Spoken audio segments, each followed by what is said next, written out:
കോട്ടയം പാലായിൽ നിന്ന് ഇന്നലെ രാത്രിയോടുകൂടി വളരെ ഞെട്ടിക്കുന്ന ഒരു വാർത്തയാണ് പുറത്തു വന്നത്. കുടുംബ വഴക്കിനെ തുടർന്ന് പാലായിൽ ഭാര്യ മാതാവിനെ മരുമകൻ പെട്രോൾ ഒഴിച്ച ശേഷം തീ കൊളുത്തി കൊലപ്പെടുത്താൻ ശ്രമിച്ചു.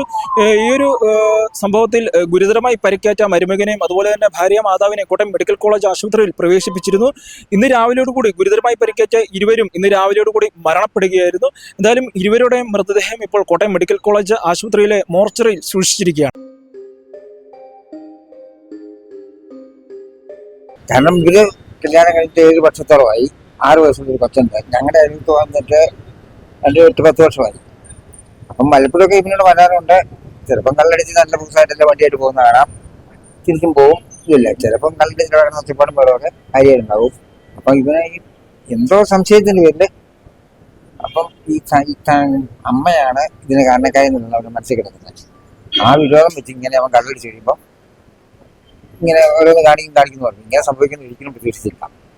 അല്ല വേറൊന്നും ഇവന്റെ മദ്യത്തിന്റെ പേരിലുണ്ടായൊരു ഇതാണ് ശ്രദ്ധിക്കുന്നത്.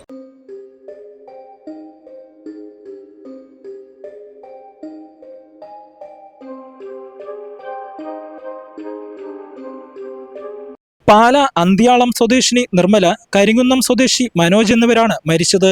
ചൊവ്വാഴ്ച രാത്രിയായിരുന്നു സംഭവം. പൊള്ളലേറ്റ് കോട്ടയം മെഡിക്കൽ കോളേജിൽ ചികിത്സയിലായിരുന്ന ഇരുവരും ഇന്ന് രാവിലെ മരണപ്പെടുകയായിരുന്നു. ചൊവ്വാഴ്ച രാത്രി 7:30 അന്ത്യാളത്താണ് സംഭവം.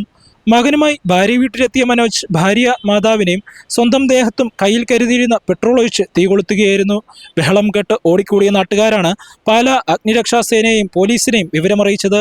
അഗ്നിരക്ഷാസേനാ സംഘം സ്ഥലത്തെത്തി നാട്ടുകാരുടെ സഹായത്തോടെ ഇരുവരെയും ആദ്യം പാല ജനറൽ ആശുപത്രിയിലും തുടർന്ന് കോട്ടയം മെഡിക്കൽ കോളേജ് ആശുപത്രിയിലും എത്തിച്ചു. കുടുംബ വഴക്കാണ് സംഭവത്തിന് പിന്നിലെന്ന് പോലീസ് പറഞ്ഞു. മനോജിനെതിരെ വീട്ടുകാർ മുമ്പ് പോലീസിൽ പരാതി നൽകിയിരുന്നു. മനോജിന്റെ ഭാര്യ ജോലിക്ക് പോകുന്നത് സംബന്ധിച്ച് തർക്കവും വഴക്കും ഉണ്ടായിരുന്നതായി ബന്ധുക്കൾ പറഞ്ഞു. പോസ്റ്റ്മോർട്ടം നടപടികൾ പൂർത്തിയാക്കിയ ശേഷം ബന്ധുക്കൾക്ക് മൃതദേഹം വിട്ടു നൽകും.